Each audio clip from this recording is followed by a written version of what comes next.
Good morning and welcome to Practical Christian Lessons. That was both a sniff and a breathing in, so my apologies there. But today we are going to be going through Wisdom of Sirach, chapter 8. Before we get into that, if to anyone who's been wondering what this balloon string's been doing in my background, we have an old video that when I think we reached 100 subs, my wife got me a balloon, and it just says congratulations. And that was a while ago. I think that was either in January or the beginning of February, and it's still up there. I'm surprised. It's starting to deflate a little, but it's still up there. I said I'd keep it up there as long as it's got air, and I'm going to hold to that. But now we are going to get into Wisdom of Sirach, chapter 8. Do not contend sharply with a powerful man, lest you fall into his hands. Do not quarrel with a rich man, lest he resist your force. For gold has destroyed many, and perverted the hearts of kings. Do not contend sharply with a talkative man, and do not heap wood on his fire. Do not jest with an uncultivated man, lest your forefathers be insulted. Do not insult a man who turns away from sin. Remember that we are all valuable. Do not dishonor a man in his old age, for some of us are growing old as well. I can feel that one. Do not rejoice over any dead person. Remember that we all must die. Do not disregard a saying of the wise, but be conversant with their proverbs, because from them you will gain instruction, and how to serve a noble person. Do not miss a saying of the old, for they themselves learned from their fathers, because from them you will gain understanding, and be able to give an answer in time of need.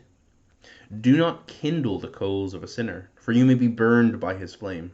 Do not let the presence of an insolent man arouse you from your seat, lest he lie in wait as an ambush against your words. Do not lend to a man stronger than you, but if you do, consider it lost. Do not give surely beyond your ability to pay, but if you do give surety, be as careful as one who has to pay. Do not go to law against a judge, for they will decide for him because of his reputation. Do not travel on a journey with a reckless man, lest he weigh you down, for he will do his will, and you will perish with him in his folly. Do not cause a fight with an angry man, and do not go into a lonely place with him, because murder is as nothing in his eyes, and where there is no help he will strike you down.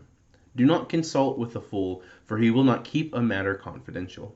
Do nothing confidential in the presence of a stranger, for you do not know what he will give birth to. Do not open your heart to everyone, lest unkindness be shown to you. Talk about practical wisdom. Of course, that's one of the things I love about the Proverbs and the various types of wisdom literature that you find for the Old Testament. You find some in the intertestamental period, and this will be in my introduction in the Proverbs devotional that I talked about in my other video. I'll have a little list basically of like what has been considered wisdom literature and some various thoughts, and two recommendations for like two really old lists. Origen and Augustine had some list on it. But again, this entire chapter I think can be summarized in a way with the saying, be wise as a serpent, soft as a dove. I should remember that scripture quotation exactly, but here we are. I'm still working on my memorization, guys. But I think that summarizes this chapter well. And I just always love to highlight this every time it comes up. Do not miss a saying of the old.